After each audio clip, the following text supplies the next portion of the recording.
নৈমিষে সুতমাসীনম অভিবাদ্যম মহামতিম কথায়মৃতম সাধনম কৌশলম শৌনকম অব্রবীৎ।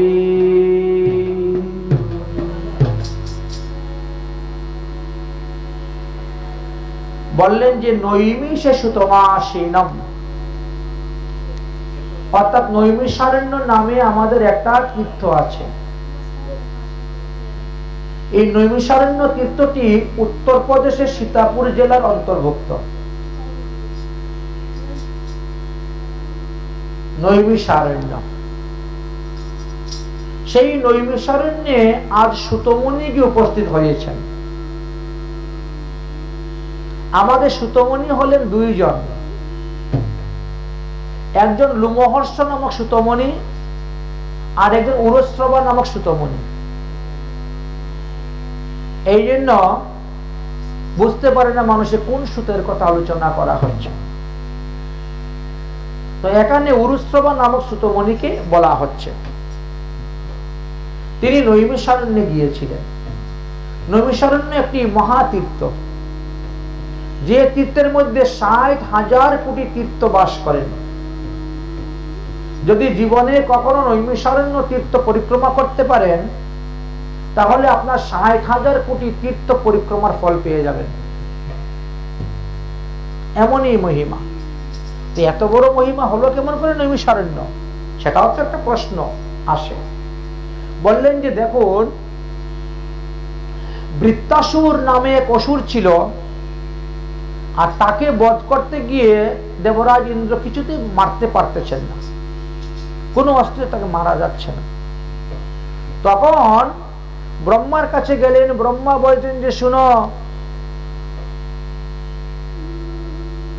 তোমাদেরকে যেতে হবে নৈমিষারণ্যে, আর দধিচি মুনির অস্থি নিয়ে আসতে হবে। দধিচি মুনির অস্থি দিয়ে বিশ্বকর্মাকে দিবে, সে একটা বজ্র তৈরি করে দিবে, ওই বজ্র দিয়ে মারলে পরে বৃত্তাসুর মারা যাবে। আর এই কারণে দেবরাজ ইন্দ্র দেবতাদেরকে দিয়ে নৈমিষারণ্যে এসে উপস্থিত হয়েছিলেন দধিচি মুনির নিকটে। হে মুনিবর, আমাদের উপকারের জন্য আপনি এখনই যুগ বলে প্রাণ ত্যাগ করুন, আমরা আপনার অস্থি নিয়ে যাব বৃত্তাসুরকে মারার জন্য। বৃত্তাসুরের অত্যাচারে আমরা স্বর্গে বাস করতে পারছি না, সে আমাদের স্বর্গরাজ্য দখল করে নিয়েছে, আমরা মনুষ্যরূপে পৃথিবীতে বিচরণ করতেছি, আপনি আমাদের এই উপকারটি করুন। দধিচি মুনি বললেন যে দেখো, আমার মনের মধ্যে একটি কামনা ছিল, বাসনা ছিল, যে ভারতবর্ষের যত তীর্থ আছে সমস্ত তীর্থ দর্শন করব, স্পর্শন করব, স্নান করব, তর্পণ করব। কিন্তু আজ যাব কাল যাব বলে বলে তো চলে গেল, আর যাওয়া হলো না। আপনারা একটু বসুন, আমি একটু ঘুরে আসি। দেবর্ষি নারদ বলছে, এই দেবরাজ ইন্দ্র বলছেন ঘুরে আসি। আরে ভারতবর্ষ যদি কেউ পায়ে হেঁটে পরিক্রমা করে তাহলে তার 12 বছর লাগবে, তার নিচে হবে না। পায়ে হেঁটে পরিক্রমা করে 12 বছর কি আমরা এই মনুষ্য রূপ ধারণ করে পৃথিবীতে বিচরণ করব? এটা সম্ভব? তাহলে আমার যে বাসনা, বলে আপনার বাসনা পূর্ণ করে দিব, সমস্ত তীর্থকে আহ্বান করে এখানে নিয়ে চলে আসবো।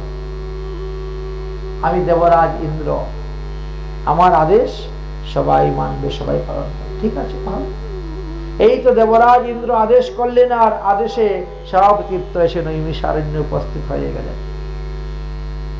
নৈমিষারণ্য কিন্তু 84 ক্রুশ, 84 কোষ নাম নৈমিষারণ্য। 1 ক্রুশ সমান 3 কিলোমিটার। 84 কোষ মানে 252 কিলোমিটার নিয়ে এই নৈমিষারণ্য। এটাকে যদি পরিক্রমা করতে পারেন তাহলে আপনার 60,000 কোটি তীর্থ পরিক্রমা হয়ে গেল। আর দধিচি কুণ্ডে স্নান করলে 60,000 কোটি তীর্থ জলে স্নান করা হবে। এমন এই তীর্থ নৈমিষারণ্য। এখন প্রশ্ন হলো যে ওই তীর্থের নাম নৈমিষারণ্য হলো কেন? অন্য কিছু তো হইতে পারত। প্রতিটা তীর্থের একটা নাম আছে না? তো নামের পিছনে তো একটা কারণ থাকে, একটা কার্যকারণ তো থাকে। সেই কারণটা কি বলে শোনো। যখন সমস্ত ঋষিগণ দেখলেন যে দাপর যুগ শেষ, কলিযুগের আরম্ভ, তখন ঋষিগণ মনে মনে চিন্তা করলেন যে কলির হাত থেকে রক্ষা পাওয়া বড় মুশকিল। কলি চাইবে সর্বপ্রথম সাধুদের সাধুত্ব নষ্ট করতে, বৈষ্ণবের বৈষ্ণবত্ব নষ্ট করতে, শতলোকের শতত্ব নষ্ট করতে। এটা হলো তার কাজ আগে। এই জন্য সাধুগুরু বৈষ্ণবের পিছনে আগে কলি লাগে। এদেরকে না করতে পারলে তো এরা তো সাধারণ লোক, এদের কোনো ব্যাপারই নয়। এরা তো দিনটা 24 ঘন্টা পাপ করেই যাচ্ছে, আর সাধুরা এসে তাদের বোঝায় এই পাপ করিস না। সাধুদেরকে আগে পাপের মধ্যে ঢুকাই। তখন বলে তুমি এই করো এই কর্ম, আর আমারে বলতেছ, ঠিক না? অনেক সাধুদের প্রতি এরকম লোকে বলে না, হ্যাঁ, নিজে এই কাজ করো আর আমাকে নিষেধ করতেছ। সাধু বলে ভাই আমি যা করতেছি তা তুই করিস না, আমি যা বলি তা তুই শুন, তাই করিস। আমি যা বলতেছি তাই তুমি করো, আমি যা করতেছি তা তুমি করিও না।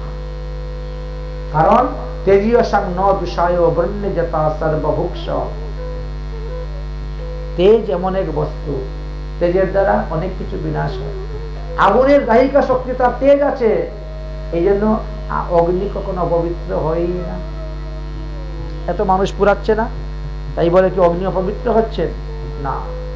মহাদেবের তেজ আছে, হলাহল বিষ সমুদ্র মন্থনের খেয়ে নিয়েছেন। আমি যদি 50 গ্রাম খাই হরিবল, 10 গ্রামই হরিবল হয়ে যাব, তাহলে এই জন্য তেজীয় সাং ন দুষায়, যার তেজ আছে তারটা তো দোষ নেই। এই জন্য সাধু বলে যে আমি যা বলি তা তুমি করো, আমি যা করতেছি তা তুমি করিও না। এবার কি হয়েছে, সেই মুনি ঋষিরা চিন্তা করলেন কলির হাত থেকে রক্ষা পাওয়া তো বড় মুশকিল, কেমন করে কলির হাত থেকে রক্ষা পাবো? তখন তারা ব্রহ্মার কাছে গিয়েছেন। ব্রহ্মাজি বলেন তো পৃথিবীতে এমন কোথায় কোন স্থান আছে যেই স্থানে বাস করলে পরে কলি আমাদেরকে ধরতে পারবে না, কলির কোনো প্রভাব আমাদের উপরে পড়বে না। এইরকম কোন স্থান যদি পৃথিবীর মধ্যে কোথায় থাকে তাহলে বলুন। ব্রহ্মা বলছেন যে এরকম কোন স্থান তো আমার জানা মতে নেই। কারণ কলিযুগ, কলিযুগের কলি তো তার সর্ব জায়গায় তার প্রভাব ফেলবে, তাহলে আমরা থাকবো কোথায়? মুনি ঋষিরা তখন বললেন যে শোনো, তাহলে আমি একটা চক্র সৃষ্টি করতেছি, আমি একটা চক্র সৃষ্টি করতেছি, এই চক্রটিকে আমি ছেড়ে দিব। এই চক্র যেখানে গিয়ে নিমিষ হয়ে যাবে, নিমিষ মানে কি অদর্শন, মিলিয়ে যাবে আর দেখা যাবে না, ওই স্থানে কিন্তু কলি কোনো প্রভাব বিস্তার করতে পারবে না। অতএব সেইখানেই গিয়ে তোমরা বাস করো। 88,000 ঋষিগণ ওই চক্রের পিছনে ছুটতে শুরু করেছেন। চক্র কোথায় গিয়ে নিমিষ হবে সেখানে গিয়ে আমরা থাকব। চক্র সর্বস্থান ভ্রমণ করতে করতে করতে করতে ওই ভারতবর্ষের উত্তর প্রদেশের সীতাপুর জেলায় এক ঘন জঙ্গলের মধ্যে যখন গেল, তখন তার চক্রের বেগ মন্দ হয়ে গেল। চক্র ধীরে ধীরে ধীরে ধীরে মাটিতে পড়ে গেল। ঘুরতে ঘুরতে ঘুরতে ঘুরতে চক্র একটা কুণ্ডের সৃষ্টি করে বলছে সর্বনাশ। এই চক্র ঘুরতে ঘুরতে সপ্ত পাতাল ভেদ করে দেয়, তাহলে তো আরো বিপরীত হয়ে যাবে হিতে। হে ব্রহ্মাজি, আপনার চক্রের বেগ তো শান্ত হচ্ছে না, ঘুরতেই আছে, কুণ্ডের সৃষ্টি হয়ে যাচ্ছে, সপ্ত পাতাল ভেদ হলে তো আর উপায় নাই, আবার মহাপ্রলয়, রক্ষা করো রক্ষা করো। আকাশবাণী হলো, ব্রহ্মা বলছেন আমি ওটা রক্ষা করতে পারবো না, ওটাকে রক্ষা করার জন্য ওই বনেতেই ললিতা আছেন। যাও ললিতা দেবীর কাছে, তিনি এই চক্রের বেগ ধারণ করবেন। এই ললিতা রাধারানীর সখী ললিতা নন, সেটা দুর্গারই একটি রূপ। সেই বনের অধিষ্ঠাত্রী দেবী তিনি চক্রটাকে হাতে নিয়ে নিলেন, ধারণ করে ফেললেন। ঋষিরা শান্ত হলেন। সোমবার অমাবস্যা দিবসে ওই চক্র তীর্থ, চক্র কুণ্ডের উৎপত্তি হয়েছিল বলে একে চক্র তীর্থ বলা হয়। সোমবার অমাবস্যা হলেই মেলা হয়, বিরাট মেলা হয়। আর চক্র এখানে নিমিষ হয়েছিল বলে তাকে নৈমিষারণ্য বলা হয়। ভগবান বরাহদেব নিমিষের মধ্যে সেই স্থানে যুদ্ধ করে বহু দানবকে বধ করেছিলেন, এই জন্য নৈমিষারণ্য। আগামী কল্যই সেই বরাহ অবতারের কথা আলোচনা করব আমরা বিস্তারিত ভাবে, শুনতে পাবেন বরাহ অবতারের কথা। তাই ওই স্থানের নামটা নৈমিষারণ্য। নৈমিষারণ্যে এখন ৬০,০০০ ঋষি আছেন। ৮৮,০০০ ছিলেন না? তার মধ্যে কিছু ঋষি তীর্থ পরিক্রমায় চলে গেছেন বেরিয়ে। ৬০,০০০ ঋষিরা বসে তারা যজ্ঞ করতেছেন। এই যে আমরা আজকে যজ্ঞ করলাম, এইভাবে যজ্ঞ করতে। কেন? ভাগবত প্রাপ্তির জন্য। এই যে ভাগবত সপ্তাহ জ্ঞান যজ্ঞ হচ্ছে, এর জন্য বহু পুণ্যের প্রয়োজন, পুণ্য ছাড়া হয় না। এই ভাগবত পাওয়ার জন্য ঋষিরা যজ্ঞ করতেছেন। যজ্ঞ সংকল্প নিয়েছেন কি ১,০০০ বৎসর পর্যন্ত যজ্ঞ করব যদি ভাগবত না পাই। যজ্ঞ করতে করতে তাদের শরীরটা একেবারে কালো হয়ে গেছে অগ্নির তাপে, ধুমাতে।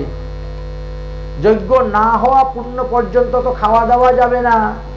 আর সকাল থেকে ১২টা, ১টা, ২টা পর্যন্ত উপবাস। কদিন থাকবেন? আস্তে আস্তে এরকম হয়ে গেছে, কঙ্কাল সার দেহ, শরীরের মধ্যে হাড্ডি অস্থি চর্ম সার আছে। একদিন যজ্ঞ কার্য শেষ হওয়ার পরে সবাই মিলে বসে বলতেছেন, ও বাবা, এতদিন ধরে যজ্ঞ করে যাচ্ছি, যজ্ঞে করতে করতে দেখে যজ্ঞের ধুমায় শরীর কালো হয়ে গেল, শরীর শুকনো হয়ে গেল, কিন্তু এখনো ভাগবত পাওয়া যাচ্ছে না। ভাগবত পাওয়া এত সহজ নয়, এখনো ভাগবত পেলাম না। কথা বলতে না বলতে একজন বলছে, আরে দেখ দেখ, ওই দেখ কে আসছে রে, কে জানি আসতেছেন, দেখতো। সবাই উকি মেরে দেখতেছেন কে আসতেছে। আসন থেকে সবাই দাঁড়িয়ে গেছে, নিশ্চয়ই কোনো মহাপুরুষ আসতেছে। কারণ যে ব্যক্তি আসতেছে তার দেহ থেকে যেন আলো বেরোচ্ছে, জ্যোতি বেরোচ্ছে, প্রকাশ বেরোচ্ছে। এই জন্য সবাই আসন থেকে উঠে দাঁড়িয়েছে। আরে দেখতে উনি সুতমুনি নাকি? বলে হ্যাঁ হ্যাঁ সুতমুনি আসতে। আরে প্রণাম করো, প্রণাম করো। সুতমুনি আসতে না আসতেই সমস্ত মুনি ঋষিগণ, ৬০,০০০ মুনি ঋষিরা একেবারে সাষ্টাঙ্গে প্রণাম করতে শুরু করেছে। সুতমুনি বলছে, একই মুনিগণ, ঋষিগণ, আপনারা তো আমাদের দাদুর বয়সী, কেউ বা পরদাদুর বয়সী, কেউ বা বাবার বয়সী। আমি তো আপনাদের নাতির থেকেও, নাতিপন্থী খন্তি থেকেও আরো ছোট, বলে না? আর আপনারা আমাকে প্রণাম করতেছেন, এটা তো আমার অপরাধ হয়ে যাবে। এই ৬০,০০০ ঋষিদের মধ্যে সৌনক মুনি ছিলেন জ্ঞানী। সৌনক বলছেন, না না বাবা, তোমার কিচ্ছু হবে না, তেজীয় সং ন দুষায়, তোমার তেজ আছে তো আপনারা আমাকে প্রণাম করছেন কেন? বলে এই জগতে তোমাকে কেন, এই জগতে মানুষ ৪ ধরনের মানুষকে প্রণাম করে। এই দুনিয়ার সবাই ৪ রকমের মানুষকে প্রণাম করে। বলে কে কে? বলে প্রথমেই হলো ধনবৃদ্ধা, যার খুব বেশি ধন আছে তাকে খুব প্রণাম করে সবাই। আসো আসো পিঙ্কির মা, কত আদর করে ডেকে নিয়ে আসে না, বাবা 3 তলা বিল্ডিং করেছে, পিঙ্কির মা কম নাকি? এই না, একটা উদাহরণস্বরূপ আর কি বলা হচ্ছে, ধনবৃদ্ধা, যাদের অনেক টাকা পয়সা ধন আছে তাদেরকে সবাই দেখলে পরে আগে হাত জোড় করে, ধনবৃদ্ধা।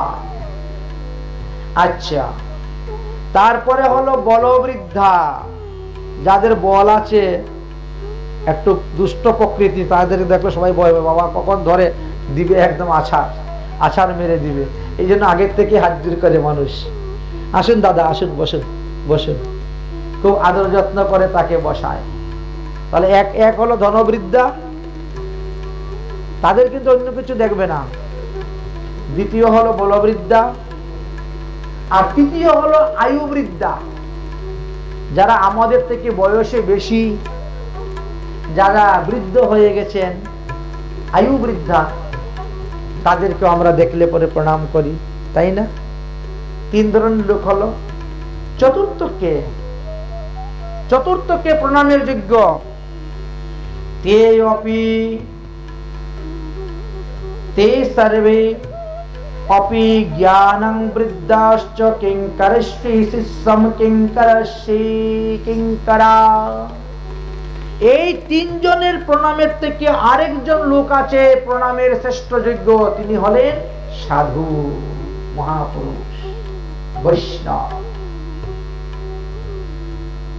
সাধু গুরু বৈষ্ণব যখন আমরা দেখি, তখন ধনবৃদ্ধাকে ছেড়ে দিব, বলবৃদ্ধাকে ছেড়ে দিব, আয়ুবৃদ্ধাকে ছেড়ে দিয়ে গিয়ে আগে তাকে প্রণাম করব। বাকি 3 জনই তাকে প্রণাম করবা। তার ধনেরও প্রয়োজন নাই, তার বলেরও প্রয়োজন নেই, কারণ তিনি কৃষ্ণ ভক্ত। বাবা, তুমি ব্যাসদেবের শিষ্য, তুমি সুখদেব গোস্বামীর নিকট থেকে শ্রীমদ্ ভাগবত মহাপুরাণ শ্রবণ করেছ, পরীক্ষিতের সভাতে বসে। বলরামের কৃপাতে তুমি সুতমুনি হয়েছ, তুমি যা শুনবে তাই তোমার কণ্ঠস্থ, পড়তে হয় না কোনো বই, একবার শুনলো এটাই একেবারে কণ্ঠস্থ হয়ে গেল, ওটাই অনর্গল তিনি হুবহু বলতে পারবেন, একটা আকার ইকার একার ভুল হবে না, কারণ এর বলরামের আশীর্বাদ। অতএব এই জন্য আমরা তোমাকে প্রণাম করছি, তুমি জ্ঞানবৃদ্ধা, তুমি ভগবত তত্ত্ব জ্ঞান জানো। যদিও আমরা এর আগে অনেকবার দেবর্ষী নারদের মুখ থেকে, নরনারায়ণ ঋষিদের মুখ থেকে, অন্যান্য স্থানে ভাগবত কথা আদি শ্রবণ করেছি, কিন্তু এতে আমাদের মন তৃপ্তি হয় নাই, আমাদের কর্ণ তৃপ্তি হয় নাই। তুমি যেহেতু ব্যাসদেবের শিষ্য, অতএব তুমি আমাদের নিকটে কিছু ভাগবত কথা, সার কথা বলো। তুমি যে ভাগবত পরীক্ষিত মহারাজের সভাতে বসে শ্রবণ করে এসেছ, সেই ভাগবত আমাদেরকে আজকে তুমি শ্রবণ করাও। মনে হচ্ছে এই যজ্ঞ করার ফলটা আজকে আমরা পেলাম তোমাকে পেয়ে। তুমি কোটি সূর্য সমতুল্য প্রভাশালী। আমাদের হৃদয়ের মধ্যে যে গাঢ় অন্ধকার, এই অন্ধকারটাকে দূর করার জন্য তোমার মতন মহাপুরুষকে ভগবান আমাদের নিকটে পাঠিয়েছেন, প্রণাম করতেছেন। কথাস্বর মম কর্ণরসায়ম, এমন এমন লীলা কথা বর্ণন করবেন যার দ্বারা আমাদের কান এবং হৃদয় দুটার রোগ ভালো হয়ে যায়। আমাদের কানের রোগ আছে, কান বেশি সময় হরিকথা শ্রবণ করতে পারে না, একটু পরে এসে বলবে মাইক বন্ধ করে দাও, আমাদের গন্ডগোল হচ্ছে, টিভি দেখতে পাচ্ছি না, সিরিয়াল গুলা চলে যাচ্ছে, তোমাদের মাইকের আওয়াজে কিছু বোঝা যায় না। কারণ কান হরিকথা বেশি সময় নিতে পারে না, আর মন হৃদয় বেশি সময় হরির চিন্তা করতে পারে না। 24 ঘন্টা সে বিষয়ের চিন্তা করতে পারে, এতে তার কোনো কষ্ট হয় না, ক্লান্তি আসে না। আর যেই হরি চিন্তা করতে যাবেন তখনই আর মন নিচ্ছে না হরি, মন বিষয়রূপী কারণের মধ্যে ঘুরে বেড়ায়। তাই বলছেন এই কর্ণ এবং মন এই দুটাকে তৃপ্তি করার মতন কথা আপনি আমাদেরকে শ্রবণ করান। ভক্তি জ্ঞান বৈরাগ্যম বিবেকং বরদহে মহান, এমন কথা শ্রবণ করাবেন যাতে আমাদের হৃদয়ে ভক্তির উদয় হয়, আমাদের ভগবত জ্ঞান লাভ হয় এবং আমাদের বিবেকই উৎপন্ন হয়। বিবেক, যার হৃদয়ে বিবেক উৎপন্ন হয় নাই সে তো পাপ পুণ্য ভালো মন্দ কিছু বিচারই করতে পারবে না। বিবেক রূপী পুত্রের জন্ম কে দেন? শ্রী গুরুদেব। এই জন্য বলছে না গুরু মাতা গুরু পিতা গুরু হন পতি। পতি বলতে স্বামী বুঝায় না? কেন, কিভাবে?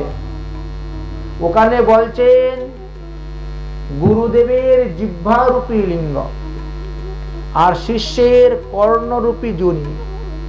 মন্ত্র বলে ফু দেওয়া হয় না, মন্ত্রতে কি দেওয়া হয়? বীজ দেওয়া হয়। গুরুর মুখ থেকে আপনার কান দিয়ে একটা বীজ গেল, গিয়ে হৃদয়ে প্রবেশ হলো, আর সেই বীজ থেকে একটা পুত্র সন্তান জন্ম নিল যার নাম হলো বিবেক। এই জন্য গুরু হয় গতি। গুরু বিনা এই সংসারে নাকি অন্য গতি। যদি বিবেকের জন্ম না হয় তো আপনার গতি হবে কোথার থেকে? আপনার গতিটা হবে কোথার থেকে? এই জন্য বিবেক, বিবেক নামক পুত্রের জন্ম দেন বলে তিনাকে পতি বলা হয়।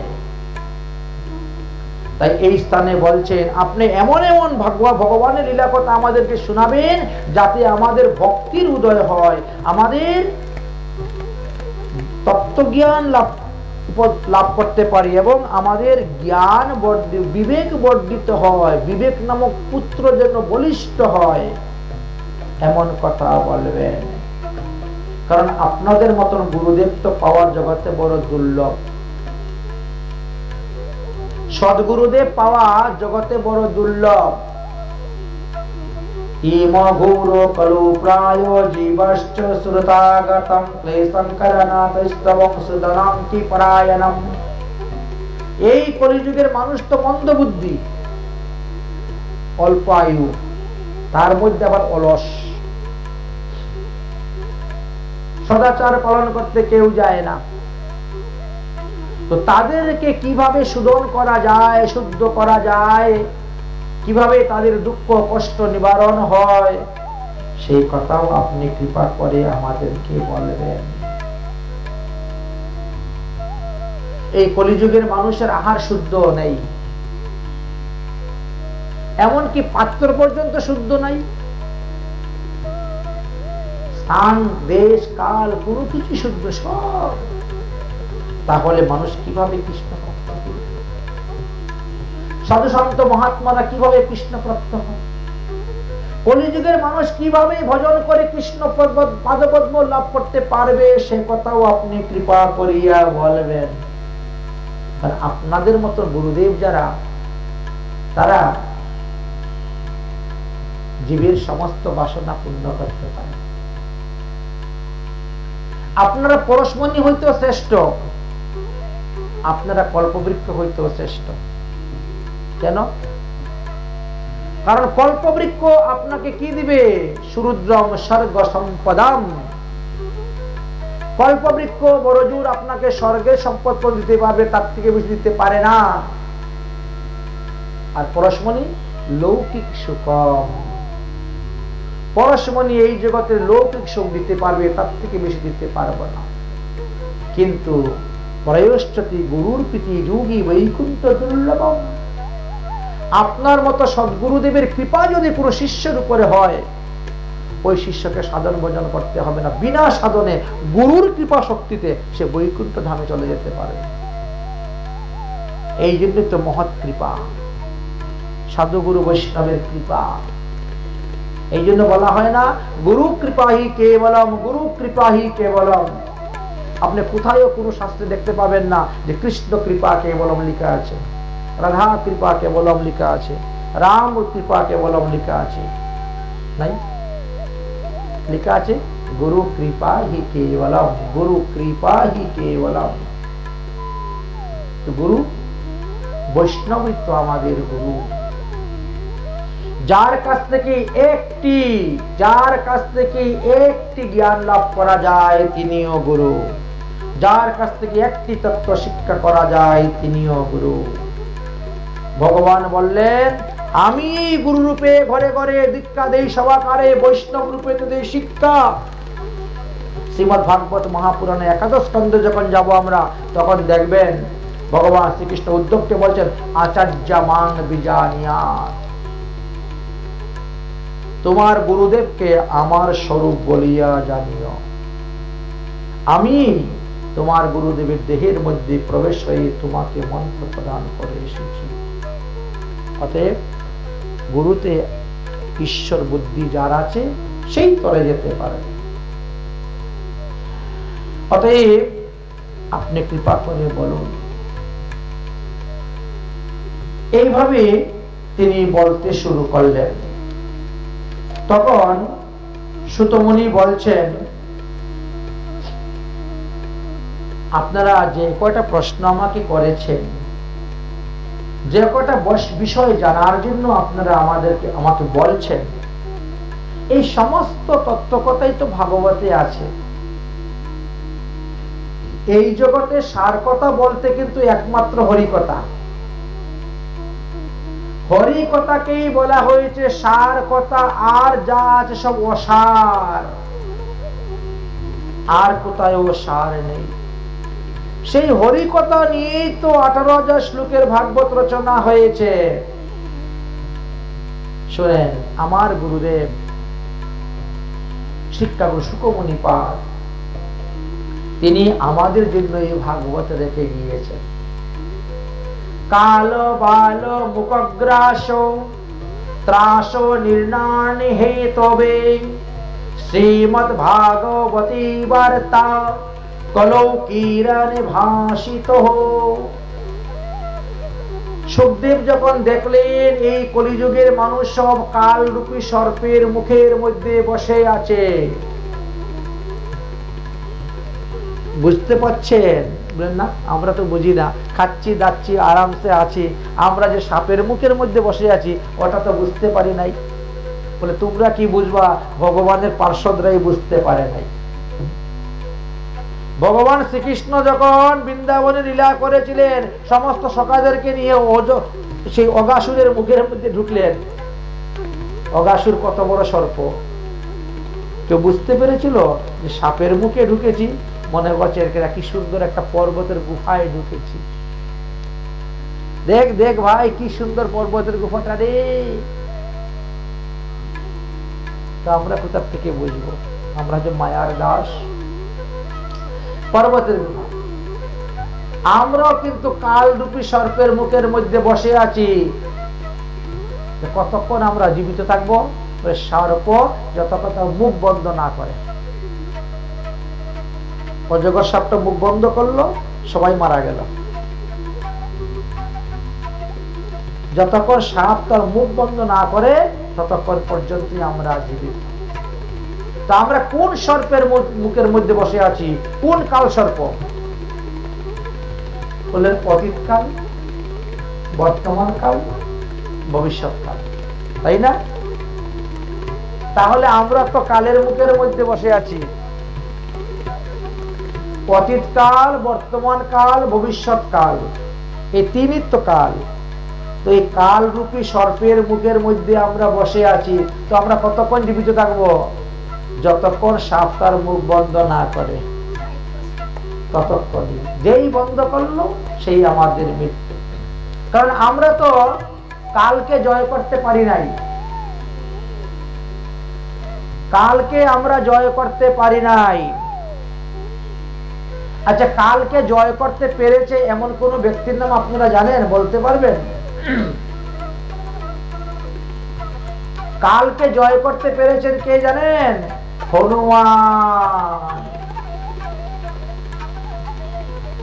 রামের ভাই লক্ষ্মণ যখন শক্তিশালী করলেন, তখন সুসেন বৈদ্য বলে দিলেন যে বিশল্য করণী আদি বৃত্তলতা আদি তুলে আনতে হবে। তো হনুমান তো রওনা হয়েছিলেন গন্ধমাদক পর্বতের দিকে বিশল্য করণী আনার জন্য। গুপ্তচরের দ্বারা রাবণ জেনে ফেলল। রাবণ জানার পরে তিনি চিন্তা করলেন হনুমানের রাস্তা আটকাইতে হবে। তো হনুমানের রাস্তা আটকাইবার জন্য কাকে পাঠিয়েছিলেন? কাল নেমি। এই দেখেন কাল, তাই না? কাল নেমি। নেমি শব্দের অর্থ কি? চক্র। চক্র, চক্রবৎ পরিবর্ততে সুখানি দুঃখানি চ। এই গাড়ির চাকার মতন, ঘড়ির কাটার মতন আমাদের এই পুনরূপী জননম, পুনরূপী মরণম, পুনরূপী মাতৃ জঠরে শয়নম, আমরা কি কালের হাত থেকে বাঁচতে পারতেছি? কেন? আমরা কালকে জয় করতে পারি না, এই জন্য কাল নেমি। রাবণ তখন বললেন যে যাও তুমি হনুমানের পথ আটকাও। কাল নেমি বলছে হনুমান, নামটা যেন শুনেছি বলে মনে হচ্ছে। বলে হ্যাঁ শুনতে পারো, কারণ রামের দূত হনুমান, শুনতে পারো নাম। আর ওকে দেখেছি বলে মনে হচ্ছে, ও একবার লঙ্কাতে আসছিল না? হ্যাঁ ঠিক ঠিক ঠিক ধরেছ, লঙ্কাতে আসছিল। ও সেই হনুমান যে এসে লঙ্কাকে দহ করে চলে গেছিল, পুড়িয়ে চলে গেছে স্বর্ণ লঙ্কা। হ্যাঁ ঠিক ধরেছ, ঠিক ধরেছ, যাও তুমি তার রাস্তা আটকাও। কালনেমি বলছে রাবণকে, মহারাজ আপনার মতন রাক্ষসের রাজা রাবণ যাকে আটকাইতে পারে নাই, আর আমি সাধারণ রাক্ষস হয়ে হনুমানের রাস্তা আটকাতে পারবো? অসম্ভব। আরে অসম্ভবকে সম্ভব করতে হবে, তোমাকে যেতেই হবে। তুমি 56 প্রকার মায়া বিদ্যা জানো, অতএব যেন তেন প্রকারেণ ছলে বলে কলে কৌশলে তোমাকে হনুমানের রাস্তা আটকাতেই হবে। বেশি সময় নাই, অল্প সময়, সূর্য উদয় হওয়া পর্যন্ত। আর সূর্য উদয় হওয়ার মধ্যে যদি ঔষধ নিয়ে আসতে না পারে, তাহলে তো লক্ষণ আর বাঁচবে না। আর লক্ষণ যদি মারা যায়, তো রাম তো এমনি কাঁদতে কাঁদতে মরে যাবে, ওকে আর যুদ্ধ করে মারতে হবে না। প্রাণের ভাই লক্ষণ, প্রাণ চলে গেলে দেহের মধ্যে কি থাকে? অতএব ততক্ষণ পর্যন্তই তুমি হনুমানের রাস্তাটা আটকাও, যতক্ষণ পর্যন্ত সূর্য উদয় না। কালনেমি বলছে মহারাজ, এই লঙ্কার মধ্যে অলিগলির মধ্যে এই ঘর থেকে ওই ঘরে গিয়ে আগুন লাগাইলো, আপনি তাকে রক্ষা করতে পারলেন না। লঙ্কার মধ্যে 1.25 লক্ষ অসুর বাস করতেছে, 1,25,000। এতগুলা অসুর বাস করলো, তার মধ্যে কেউ হনুমানকে ধরে রাখতে পারলো না, তার রাস্তা আটকাইতে পারলো না, সবার ঘর পুড়িয়ে চলে গেল। আর আমি খোলা ময়দানে পাহাড়ের মধ্যে গিয়ে হনুমানের রাস্তা আটকাবো কেমন করে? অত শত আমি বুঝি না। আমি যাহা আদেশ করেছি তাহা পালন করতে হবে, না হলে রাজদ্রোহী, রাষ্ট্রদ্রোহী দণ্ডে তোমাকে দণ্ডিত হতে হবে। রাজার আদেশ অমান্য করতেছ, দেশ রক্ষার জন্য তুমি যাচ্ছ না, চিন্তা করতে পারছি। কালনেমি বলছে যাব তো আপনার আদেশ পালন করতে, কিন্তু আর ফিরে আসবো না। ফিরে আসবো কি না বলা যায় না, যাচ্ছি কিন্তু ফিরে যে আসবো কি না সেটা আর বলতে পারছি না মহারাজ। ঠিক আছে, কালনেমি তো রওনা হয়েছেন। এবার কালনেমি চিন্তা করলেন যে কিভাবে আমি হনুমানকে আটকাবো। মাথার মধ্যে বুদ্ধি আসলো, যে হনুমান হলেন সব থেকে বেশি রাম ভক্ত। হনুমানের মতো রাম ভক্ত, দাস্য প্রেমের উপাসক আর কোনো উদাহরণ দেওয়া যায় না। তো রাম ভক্তকে আটকাইতে গেলে আমাকেও রাম ভক্ত সাজতে হবে। কারণ ভক্ত, এক ভক্ত আরেক ভক্তকে ভালোবাসে, এক ভক্ত আরেক ভক্তের বাড়িতে থাকতে চাবে, খেতে চাবে, যেতে চাবে। মায়ার দ্বারা বনের মধ্যে এক মন্দির বানিয়ে দিলেন, রাম মন্দির, তুলসী বাগান, ফুলের বাগান, একটি সরোবরের তীরে সুন্দর করে বানিয়ে, আর গায়ের মধ্যে রাম রাম রাম রাম লিখে নকল দাড়ি মুছ লাগিয়ে একবারে বিরাট সাধু হয়ে সেজে গেছে। নিয়ে জয় রাম শ্রী রাম, জয় জয় রাম, জয় রাম শ্রী রাম, জয় জয় রাম, রঘুপতি রাঘব রাজা রাম, পতিত পাবন সীতারাম, শুরু হয়ে গেছে। হনুমান তো যাচ্ছেন আকাশ মার্গে উড়ে।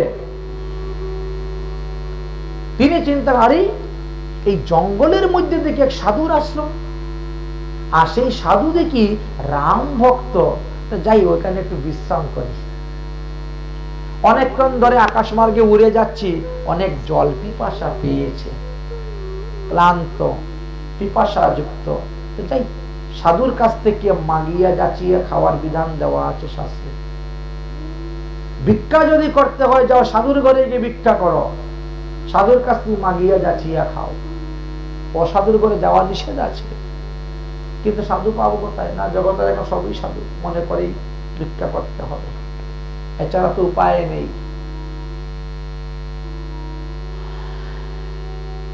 হনুমানজি নেমেছেন। হনুমানজি যেই মাত্র নেমেছেন এমনি করতাল টলতাল রেখে দিয়ে হাত থেকে, হা হা হা হা, আসো আসো ভক্ত ভক্ত, একেবারে জড়িয়ে ধরে গলাগলি কুলাকুলি, বসো বসো বসো বসো, বাবা তোমার কোথার থেকে আগমন, তুমি কোথায় যাচ্ছ?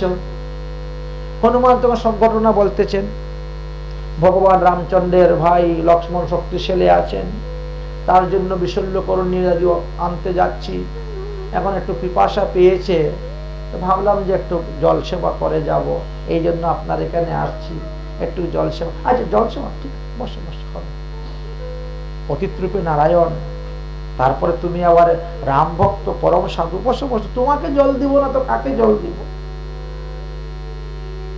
বুঝেছেন? জল দিব। তো বসেছেন, জল তো আর দিচ্ছে না, কারণ ওর তো মায়ার দ্বারা তৈরি করে সবকিছু। আর ওখান থেকে চলে গেল। হনুমান পর্যন্ত বুঝতে পারেন না যে এটা কালনিমি রাক্ষস। তিনি কিন্তু মনে করেছেন একেবারে প্রকৃত রাম ভক্ত সাধু। চরণে ধরে কত দণ্ডবত প্রণাম, কুলাকুলি গলাগলি, চরণের ধুলি নিয়ে আলিঙ্গন। কি হচ্ছে চিন্তাই করছে। হনুমান মনে মনে চিন্তা করলেন, জল চাইলাম জল তো দিচ্ছে না, বরং দুটি রামচন্দ্রের জীবনী কথা শুনলেও পিপাসা নিবারণ হবে। ভগবানের লীলা কথার এমন শক্তি, যদি ভগবানের লীলা কথা কেউ কায়মন বাক্যে শ্রবণ করে যতক্ষণ শুনবে ততক্ষণ তার ক্ষুধা লাগবে না, পিপাসা লাগবে না। কারণ এটা সুখদেবের জীবনীতে ঘটেছে, পরীক্ষিত মহারাজের জীবনীতে। পরীক্ষিত মহারাজ অন্বেষণ ব্রত করলেন, সুখদেব আসলে ভাগবত পাঠ করতে। চতুর্থ দিবস নবম স্কন্ধ পর্যন্ত পাঠ শেষ হওয়ার পরে বলছেন, এখন আমি দশম স্কন্ধে প্রবেশ করব, শ্রীকৃষ্ণের জন্মলীলা বলবো। এত যাও তুমি একটু খাওয়া দাওয়া করে গিয়ে আসো। আজকে 4 দিন 4 রাত গত হয়ে গেল, তুমি একবারও আসন থেকে উঠো নাই, অতএব যাও যাও একটু খাওয়া দাওয়া করে আসো। বলছে না না, আমি আর উঠবো না। আপনি কথা বন্ধ করবেন না, হরি কথা বন্ধ করে দিলেই কিন্তু আমার পিপাসা লেগে যাবে, ক্ষুধা লেগে যাবে, ধরে ফেলবে সে। যতক্ষণ আমি কৃষ্ণ কথামৃত পান করে যাচ্ছি ততক্ষণ পর্যন্ত আমাকে আর ক্ষুধা পিপাসা কিছু করতে পারছো না। কথা চালিয়ে যান, কথা বন্ধ করবে না, কথার বিরাম নেই, চলবে। অতএব তাহলে সাধু যখন জল দিচ্ছে না, মনে হয় তার ঘরে মনে হয় সেবার জল নাই খাওয়ার, তাহলে দুইটি রাম কথাই শুনি, রামের জীবনী কথা শুনি, তাহলে পিপাসা নিবারণ হবে। হনুমান বলছেন, মহারাজ জি, আপনি একটু ভগবান রামচন্দ্রের বাল্যলীলার কথা বলুন। কাল নিমিত্ত এখন চিন্তার মধ্যে পড়ে গেছে, আমি তো ভগবান রামচন্দ্রের বাল্যলীলা জানি না। কারণ লঙ্কা এমন এক রাজ্য, সেখানে কোনো পুরাণ পাঠ, শাস্ত্র পাঠ, গ্রন্থ পাঠ হবে না, রাজার আদেশ। আর অসুরেরা কি আর ভগবানের লীলা কথা পড়তে যাবে? রাজ আদেশ, এই জন্য কেউ পড়েও না আর কেউ জানেও না। তবে কালনিমি জানে যে রাবণ জগৎ থেকে সীতাকে হরণ করে নিয়ে এসেছে আর রাম রাবণের যুদ্ধ হচ্ছে, এইটা তো জানে। এখন সে সেইখান থেকে শুরু করে দিয়েছে ভগবানের লীলা কথা, ওইখান থেকে শুরু করে দিয়েছে। কারণ ওখান থেকে আর কি বলবে, ওখান থেকে তো হনুমান তো সব দেখেছেই। হনুমানের পিপাসা নিবারণ হলো না। আর তিনি চেয়েছিলেন ভগবান রামচন্দ্রের বাল্যলীলা শ্রবণ করতে, জন্মলীলা, অযোধ্যায় বাল্যলীলা। সে তো জানেই না, কাল নিমিত্তে বলবে কোথার থেকে। এই জন্য হনুমানের পিপাসা নিবারণ হলো না, পিপাসা আরো বেড়ে গেল। সাধুর মুখ থেকে হরিকথা শ্রবণ করলে পিপাসা নিবারণ হয়, আর অসাধুর মুখ থেকে শ্রবণ করলে পিপাসা আরো বেড়ে যায়। প্রমাণ দেখেন, হলো না। এই যে দেখেন না, কীর্তনে যাচ্ছে, কয়জন কীর্তন দেখতে যাচ্ছে? সবাই যাচ্ছে বাজারে ঘুরতে, মার্কেটিং করতে। আর বসে বসে বাদাম দেখে, বাদামের শুল্কা কতটা পরে দেখবেন। অষ্টপ্রহর নাম যুগে, 16 প্রহর নাম যুগতে দেখবেন ডেইলি ঝাড়ু মেরে কয়েক কেজি বাদামের শুল্কা ফেলতে হয়। ওইখানে বসে বসে পান খাবে, বাদাম খাবে, এটা খাবে, সেটা খাবে, কতক্ষণ পায়ে ভর্তি করে চলে আসলেন। না হলে নামের প্রভাব কেন তাদের মধ্যে হচ্ছে না? হরিনাম করে সদা অপরাধের বিচার। এই যে হরিনাম অপরাধের বিচার করেন, আপনি কায় মনোবাক্যে হরিনাম শুনছেন না? তোমার কত দামি মোবাইল, কত দামি ঘড়ি, ওটা দেখাতে যাচ্ছ মানুষকে, কত দামি শাড়ি দেখাতে যাচ্ছ, দেখেন না? উৎসবে যেতে গেলে কত সাজাগুজা দেখানো যায়। অনেকে তো আজকালকে আবার উলোধ্বনি দেওয়া বন্ধ করে দিয়েছে। এত দামি লিপস্টিক পরে যায়, আর উলোধ্বনি দিলে তো লিপস্টিক নষ্ট হয়ে যাবে, এই জন্য আর উলোধ্বনিও দেয় না। এখন কি করবেন? কলি কলি। হনুমানের তো পিপাসা বেড়ে গিয়েছে। ইনি বলছেন, আমি আর থাকতে পারছি না, আপনি বন্ধ করুন তো আপনার হরিকথা এখন। কারণ এ তো আমার দেখা, চোখের দেখা, এতে পিপাসা নিবারণ হচ্ছে না। যেটা জানি নাই সেটা জানলে পরে পিপাসা নিবারণ হয়। বন্ধ করুন আপনার রাম কথা, আমাকে আগে জল দেন খেতে। কাল নিমিত্ত তখন কি করছে, কমণ্ডলু একটা এই না জল, কমণ্ডলুর করে জল নেই, কমণ্ডলু খালি। এ কি কমণ্ডলে জল নেই? ওই যে সামনে সরোবর আছে, ওখান থেকে জল নিয়ে খেয়ে নাও। সরোবরে গেলে তো আমি এমনি হাত দিয়ে খেতে পারি, তাহলে আপনার কমণ্ডলু দেওয়ার কি দরকার? কমণ্ডলু তো একমাত্র গুরুদেব শিষ্যকে দান করেন, এছাড়া অন্য কেউ কমণ্ডলু কাউকে দেয় না। তো আপনি আমাকে কমণ্ডলু দান করছেন না কি? আপনার কি আমার গুরু হওয়ার ইচ্ছা নাকি? সাধুরা তো এমনিও গুরু। হ্যাঁ হ্যাঁ হ্যাঁ, তাই তো কমণ্ডলু তো কখন দান করেন গুরুদেব শিষ্যকে? যখন গুরুদেব অন্তিম দশায় চলে যাওয়ার সময় এসে যায়, তখন শিষ্যকে কমণ্ডলু দান করে এই প্রপার্টির ভার তার উপরে দিয়ে যান। এই মন্দির, এই জায়গা, জমি সম্পত্তির ভার তোমার উপরে দিলাম, আমার পরে তুমি হলে মহান। তাই তো তার মানে বলে, তার মানে এই, হ্যাঁ আমার পরে তুমি এই মন্দিরে সবকিছু হবে, বসো। কারণ কালনিমির কথা হলো যেন তেন প্রকারে সময়টা তার যাতে ব্যয় করতে পারি, আটকাতে পারি। এই জন্য এদিকের কথা ওদিকে 9-6 করে বলতে শুরু করেছে। হনুমানের পিপাসা তো নিবারণ হচ্ছে না, এবার তিনি গিয়েছেন জল খেতে। জলটা একটু ঘোলাটে, ভাবলেন যে যদি হাঁটু জলে যাই তাহলে পরিষ্কার জল পাওয়া যাবে, তখন পান করব। আর যেই হাঁটু জলে গিয়েছেন, এমনি কুমিরে ধরেছে পায়ের মধ্যে। হনুমানের পায়ের মধ্যে কুমিরে ধরেছে। আর কুমিরের স্বভাব কি, যাকেই ধরবে তাকে হিসাবে টান দিয়ে একেবারে জলের নিচে ডুবিয়ে মারার জন্য, তাই না? আমাদের মধ্যেও কিন্তু এরকম কিছু সাধু আছেন, ভক্ত আছেন, একেবারে কুমিরের মতো ঘাপ করে এসে পায়ে ধরে সাধুদের। নতুন সাধু দেখলেই দূর থেকে এসে এমন ভাবে ঘাপ করে পায়ের মধ্যে ধরে টানবে কুমিরের মতন, যে আমি যেমন পাপি ডুবে মরছি তোমারও নিয়ে ডুবিয়ে মারবো নরকে। আর যারা বুদ্ধিমান সাধু তারা বলে, বাবা দূর থেকে দণ্ডবত প্রণাম করো, চরণে ধরিও না, নালে হনুমানের মতন দশা হয়ে যাবে। কুমিরে তো পা ধরে টানতে শুরু করেছে, হনুমানকে এখন জলের নিচে নিয়ে চলে যাচ্ছে। হনুমান তখন শক্তিশালী বীর, ডুব দিয়ে এই কুমিরটাকে ধরে তুলছেন, ধরে এখন টান দিয়ে ফেলে দিবেন, মেরে ফেলে দিবেন। কালনিমি দেখে ফেলেছে, বলছে আরে আরে কি করো হনুমানজি, আমার আশ্রমে জীব হত্যা করা নিষিদ্ধ, তুমি একদম রাম ভক্ত হয়ে তুমি প্রাণী হত্যা করবে, জীব হিংসা করবে, কুমিরটাকে ধরে ছিঁড়ে ফেলে দিবে, এ কি করছো, ছেড়ো না, ছেড়ে দাও, আমার একটু পোষা কুকুর। বলে ছেড়ে তো দিতাম, সে যদি আমার পায়ে প্রণাম করে চলে যেত, কিন্তু সে তো এমন ভাবে পায়ের মধ্যে কামড় দিয়ে ধরে টানতে শুরু করেছে যে আমাকে কাদার ভিতরে ঢুকিয়ে মারবে, তারপরে বসে বসে খাবে। কিন্তু আমার তো মরলে এখন হবে না, কারণ আমার উপরে অনেক দায়িত্ব আছে, আমি প্রভু রামচন্দ্রের ভাইকে বাঁচানোর জন্য এসেছি, এখন মরলে হবে, তাই আমারে যে মারতে এসেছে তাকেই আগে মেরে দিই, বলে টান দিয়ে ফেলে দিয়েছে। ফেরে যখন দিলেন তখন সেই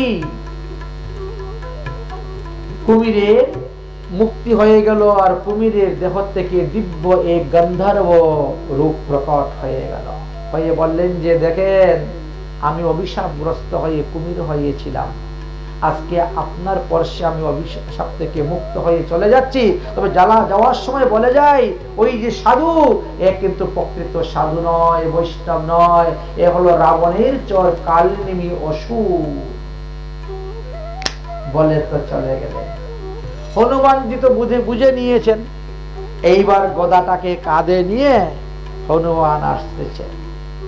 কালনিমি দেখতেছে তো হনুমানের ভাবসাব ভালো নয়, কি ব্যাপার হনুমানজি, জলপান করা হয়েছে, তা তোমাকে এইভাবে দেখা যাচ্ছে কেন? বলে জলপান করা হয়ে গেছে, আপনি আমাকে জল সেবা ভালোই দিয়েছেন, তবে সেবার পরে দক্ষিণা দিতে হয়, তো তাই গদাটা নিয়ে আসতে একটু দক্ষিণাটা দিয়ে দিই। বাহ, কি বলছো? বলে হ্যাঁ, আপনার আশ্রমে আসলাম, আপনাকে দর্শন করলাম, আপনার মন্দিরের সেবার জন্য একটু দক্ষিণা দিতে হবে না? বলে গদা দিয়ে মারতে শুরু করেছে দক্ষিণা কালনিমিকে। শুরু হয়ে গেল যুদ্ধ করতে করতে সেখানে কালনিমিকে মেরে দিলেন। তারপরে তাহলে কালকে কে জয় করতে পেরেছে? হনুমানজি। এই জন্য হনুমান চারিযুগে আমার। কিন্তু আমরা তো কালকে জয় করতে পারি নাই, আমরা কালের মুখের মধ্যে বসে আছি। রিটার্ন টিকিট করে আমরা এসেছি এই দুনিয়ায়, সময় হলে যাইতে হবে, যাওয়া ছাড়া নাই উপায়। গীতাতে কি বলছেন? জন্মস্যই ধ্রুবম মৃতম, যারা মাতৃগর্ভে এসে জন্মগ্রহণ করেছে তাদেরকে মরতে হবে। আমার বাবা মরেছে, দাদু মরেছে, ভাই মরেছে, আমাকেও তো মরতে হবে। কিন্তু এই অনিত্য দেহ দিয়ে মরার আগ পর্যন্ত চেষ্টা করলে নিত্য বস্তু ভগবানকে লাভ করতে পারব, যদি চেষ্টা করি। এই জন্য এই স্থানে বললেন, কালো বালো মুখগ্রাস ত্রাস নির্ণানি হেতবে শ্রীমদ ভাগবতী বার্তা কলৌকিরণে ভাষিত। অতএব এই কালরূপী সর্পের হাত থেকে যদি রক্ষা পেতে চাও, তাহলে নিত্য ভাগবত কথা শ্রবণ করো, ভাগবত কথা পড়ো, ভাগবত ধর্মযাজন করো, তাহলে কাল তোমাকে কিছুই করতে পারবে না। কারণ সপ্ত চিরঞ্জীবীর কথা আমাদের জানা আছে। 7 জন চিরঞ্জীবী আছেন যাদের মৃত্যু হয় না, তারা কালকে জয় করতে পেরেছেন একমাত্র হরিভজন করে।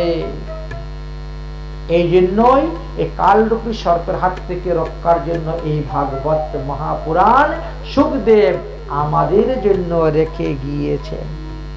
আমাদের জন্য রেখে গিয়েছেন। কে আসছিল নিয়ে যাওয়ার জন্য? কেউ কেউ আসছিল যে সুখদেবের কাছ থেকে ভাগবত কেড়ে নিয়ে চলে যাবে, আমাদের জন্য রেখে গিয়েছে? হ্যাঁ, আসছিল। আপনারা জানেন না? পরীক্ষিত মহারাজের সভাতে যখন সুখদেব গোস্বামী পাদ বসেছেন ভাগবত সপ্তাহ করতে, পাঠ করতে,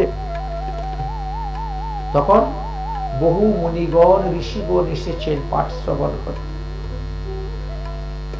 এত ভিন্ন সাধারণ লোকেরাও এসেছেন, জনসাধারণরা পাঠ শ্রবণ করতে। এবার পাঠ শ্রবণ করতে গেলে খালি হাতে যেতে নাই, বন্ধুর বাড়ি গেলে খালি হাতে যেতে নাই, গুরুদেবের বাড়িতে গেলে খালি হাতে যেতে নাই, ইষ্টি কুটুম্বের বাড়িতে গেলেও তো খালি হাতে কেউ যায় না। হয়তো মিষ্টি নিয়ে যায়, দই নিয়ে যায়, নাহলে কলা নিয়ে যায়, ফল নিয়ে যায়। ঠিক তেমনি ভাবে ভাগবত মহাপুরাণ হরিকথা শ্রবণ করতে গেলেও খালি হাতে যেতে নাই। এখন পৃথিবীর লোক কেউ ফুল নিয়ে যাবে, কেউ তুলসী পাতা নিয়ে যাবে, কেউ বা মালা নিয়ে যাবে, ফুলের মালা, কেউ বা টাকা পয়সা দক্ষিণা নিয়ে যাবে, কেউ বা কাপড় চোপড় নিয়ে যাবে দান স্বরূপ, দক্ষিণা স্বরূপ। খালি হাতে যাবে না। কিন্তু আমরা তো মনুষ্য থেকে শতগুণ ঊর্ধ্বে দেবতা। তো মানুষরা যখন এই সমস্ত দ্রব্য নিয়ে যাবে, তো আমরা কি নিয়ে যাব ভাগবত কথা শুনতে? এটা একটা বিচারের কথা না? দেবরাজ ইন্দ্র বিচার করে বললেন যে যে বস্তু পৃথিবীর মানুষে নিয়ে যেতে পারবে না, দিতে পারবে না ভাগবত শুনে, আমি সেই জিনিস দান করব ভাগবত কথা শ্রবণ করে। কি জিনিস সেটা? অমৃত। আমাদের পৃথিবীতে অমৃত নাই, আমরা কাউকে অমৃত দিতে পারি না। তাই দেবরাজ ইন্দ্র চন্দ্রকে বললেন, চন্দ্রদেব অমৃতের ভাণ্ড নিয়ে আসো। চলো আজকে সুখদেব গোস্বামীর কাছ থেকে ভাগবত কথা শ্রবণ করে আমরা অমৃত দান করব। গিয়ে তো উপস্থিত হয়েছেন। পরীক্ষিত কথা সুত্তাম তবায়াম সংহৃতে সুকে। সুখদেব গোস্বামী তো তন্ময় হয়ে ভাগবত কথা পরিবেশন করতেছেন মহারাজ পরীক্ষিতের কাছে। আর এমন সময় দেবতারা অমৃতের কলস নিয়ে এসে সবার মধ্যে উপস্থিত। সুধাকুম্ভ গৃহীতেন দেবতা সময়াগমম। দেবতারা আগমন করলেন অমৃতের কলসে। হরিকথা শ্রবণ করছেন। শ্রবণ করতে করতে প্রণাম করছেন। প্রণাম করে বলছেন, আহা হা হা, সুকোনাদং বদনম সর্বিং সকার্যম কুশলম সুরাহা কথা সুদা প্রৈশ্চৈনং গৃহীতেনম সুদমামিমম। একটু কিছুক্ষণ হরিকথা শ্রবণ করে দেবতারা তখন সুখদেব গোস্বামীর পাশে অমৃতের কলস নিয়ে উপস্থিত। দেবতারা পর্যন্ত সুখদেব গোস্বামীকে প্রণাম করলেন। দেবতারা পর্যন্ত। অন্যের কথা কি বলবো? সুখদেব গোস্বামীকে প্রণাম করলেন। প্রণাম করে বলছেন, মহারাজজি এইটা ধরুন। এটা কি? অমৃতের কলস। এটাতে কি হবে? ওমা, আপনি জানেন না? অমৃত যে পান করবে সে তো অমর হয়ে যায়। অতএব আপনি কাজ করুন, আপনি পরীক্ষিতকে এই অমৃত পান করাই দেন। অমৃত পান করাই দেন। আর এই ভাগবত রূপী অমৃতটা আমাদেরকে দিয়ে দেন, ওটা নিয়ে আমরা স্বর্গে চলে যাব। কারণ বলে স্বর্গেতে ভাগবত নাই। এই ভাগবত কথামৃতম স্বর্গে নাই। এটা হলো কথামৃতম, অমৃত কথা, অমর কথা। এই যে কথাকে বলা হয় অমর কথা। অতএব বিনিময় এই সমুদ্র মন্থনের অমৃত আপনি নেন, আর ভাগবত কথামৃত আমাদেরকে দিন, আমরা নিয়ে স্বর্গে চলে যাব। সুখদেব গোস্বামী পাদ চিন্তা করছেন, এবং বিনিময়ে যাতে সুধারাজ্ঞা প্রবীয়তাম প্রস্থানং সম্মপয়ং সর্বে শ্রীমদ্ ভাগবত কথামৃত।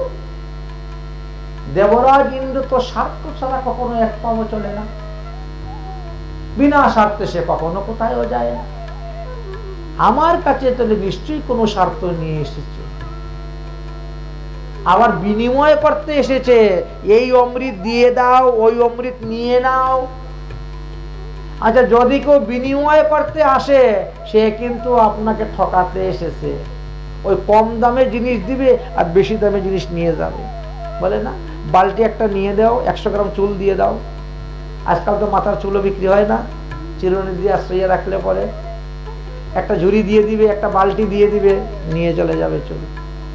আপনি জানেন ওখানে গিয়ে কত টাকা কেজি বিক্রি করে চুল, আর আপনার কাছ থেকে কত টাকা করে নিচ্ছে? বিনিময়, তাই না? বাড়িতে এসে ঘুরে ঘুরে বিনিময়, কম দামে জিনিস দিচ্ছে আপনাকে আর বেশি দামে জিনিস নিয়ে যাচ্ছে।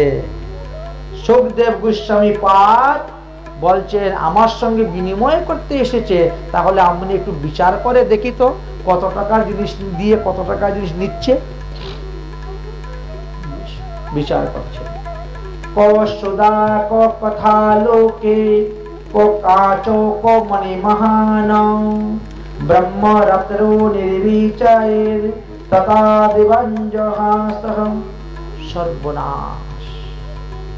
দেবরাজ ইন্দ্র তো আমাকে কাচের টুকরা দিতে এসেছে, আর তার বিনিময়ে আমার থেকে পরশমণি নিতে এসেছে। কাচের টুকরা দিবে আর পরশমণি নিবে। কত বড় ব্যবসা! চিন্তা করছেন বিনিময়টা। আচ্ছা, স্বর্গের অমৃতকে সুখদেব গোস্বামী কাঁচ বললেন কেন? আর ভাগবত কথামৃতকে পরশমণি বললেন কেন, মণি বললেন কেন? কারণ স্বর্গের সুধা যদি কেউ পান করে,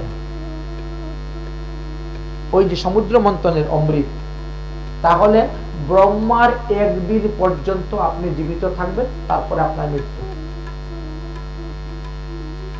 তারপর আপনি মরে যাবেন। মাত্র ব্রহ্মার একদিন পর্যন্ত আপনি জীবিত থাকতে পারবেন, তাও অনেক দিন। ব্রহ্মার একদিন কি চারটিখানি কথা জানো? আমাদের মানুষের 429,40,80,000 বৎসর।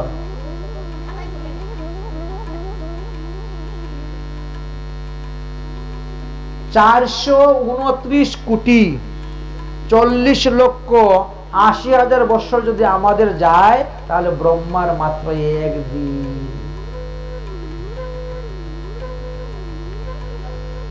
ততদিন পর্যন্ত আপনি অমর থাকতে পারবেন, কিন্তু তারপরেও আপনার মৃত্যু হবে,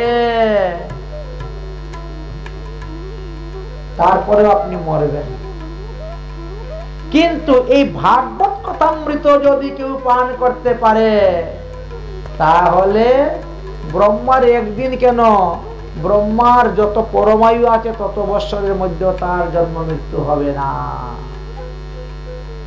সে অমর হয়ে যাবে। তাকে আর পুনরায় মাতৃগর্ভে ফিরে আসতে হবে না, এই কিতাব জ্বালা আর ভোগ করতে হবে না। সে নিত্য ধামে থেকে ভগবানের পরিকর হয়ে সেই নিত্য ধামে ভগবানের নিত্য সেবা করবে। সংসারে এসে নয়, সংসারে এসে এই মায়ার জালে বদ্ধ হয়ে এই মায়ার সেবা করতে যাবে না। এই জন্য বললেন যে ওটা হলো কাঁচ আর এটা হলো মণি। অতএব হে দেবতাগণ, তোমাদের অমৃত নিয়ে তোমরা চলে যাও, আমি তোমাদেরকে ভাগবত কথামৃত দিব না। পরিষ্কার কথা। কেন দিবেন না? কেন দিব না জানো? ও ভক্তাংশ্চ বিজ্ঞায় ন দদৌষ কথামৃতম। শাস্ত্রে বলছে যারা অভক্ত তাদেরকে ভাগবত কথা দিতে নাই। আচ্ছা, দেবতারা কি অভক্ত? বা এটা বা কেমন কথা? আমরা যদি ভগবানের ভক্ত বলে দেবতাদের কত সম্মান করি, কত মর্যাদা করি, কত আদর করি, ফুল তুলসী দিয়ে পূজা করি। আর সুখদেব বলছেন তোমরা অভক্ত, তোমাদেরকে ভাগবত দিব না। আচ্ছা, দেবতাদেরকে গালি দিতে পারতে যে চিন্তা করছে সুখদেব গোস্বামী পদ কিরকম। অভক্তাংশ ন বিজ্ঞায় দদৌ স কথামৃতম। কেন দেবরাজ ইন্দ্রকে অভক্ত বলে গালি দিলেন? ভগবান শ্রীকৃষ্ণ যখন বৃন্দাবনে লীলা করেছিলেন, তিনি ইন্দ্র পূজা বন্ধ করে দিয়েছিলেন আর গিরিরাজ গোবর্ধনের পূজা চালু করেছিলেন। এটা ভাগবতের পঞ্চম দিবসে শুনতে পাবেন। তখন গিরিরাজ ইন্দ্র কি করেছিলেন? তিনি সমস্ত বৃন্দাবনকে ধ্বংস করার জন্য সম্বর্ত নামক মেঘমালাকে পাঠিয়েছিলেন, যাও বৃন্দাবনকে ধ্বংস করে দাও, সমস্ত ব্রজবাসীকে মেরে দাও। শিলা বৃষ্টি, পাথর বৃষ্টি, এক একটা শিলা এত বড় বড় পড়েছে, যার মাথায় পড়েছে সেই মরে গেছে। টিনের ঘর তো সব ঝাঁঝরা হয়ে গেছিল, আর গাছপালা সব ভেঙে চুরমার। কি অবস্থা! এটা কোন ভক্তের কাজ? এই জন্যই সুখদেব বলছেন অভক্ত তুমি, তোমার মতন অভক্তকে ভাগবত কথামৃত দিব না, যাও। ভাগবত একমাত্র ভক্তদের জন্য। এই জন্য দেবতারা এই ভাগবতটা পেল না। শ্রীমদ ভাগবতী বার্তা শিরোনামপি দুর্লভা। দেবতাদের জন্য যেটা দুর্লভ, আর এটা আমাদের জন্য সুলভ হয়ে গিয়েছে সুখদেবের কৃপায়। আর তারপরেও আমরা শুনতে আসি না, আমরা শ্রবণ করতে আসি না। স্বর্গ হইতে দেবতারা চলে আসলেন শ্রবণ করার জন্য। কত লালায়িত! আর আমাদের ঘরের পাশে ভাগবত হলেও আমরা শুনতে আসি না। সময়টা দিবে কোথার থেকে? পূর্বজন্মের পুণ্য ফলের সময়টা দিবে আপনাকে। যদি পূর্বজন্মের পুণ্য ফল না থাকে তাহলে আপনি সময় পাবেন না। বহু জন্মের পুণ্য করতে হবে, তবে গিয়ে সময় পাবেন। नेमि भागवतं रूपं स्तनं भागवतम कौलं पठनात् श्रवणादेतं वैकुण्ठं फलमाप्नुयात्। এই শ্রীমদ্ ভাগবত মহাপুরাণ পঠন পাঠন শ্রবণের দ্বারা মানুষ সমস্ত পাপ থেকে মুক্তি লাভ করে নিত্যধামে গমন করতে পারেন। তাই এই শ্রীমদ্ ভাগবত মহাপুরাণ দেবতাদের জন্য দুর্লভ হয়ে গেল, তারা পেল না। আর আমরা পেয়েও আমরা অবহেলা করতেছি।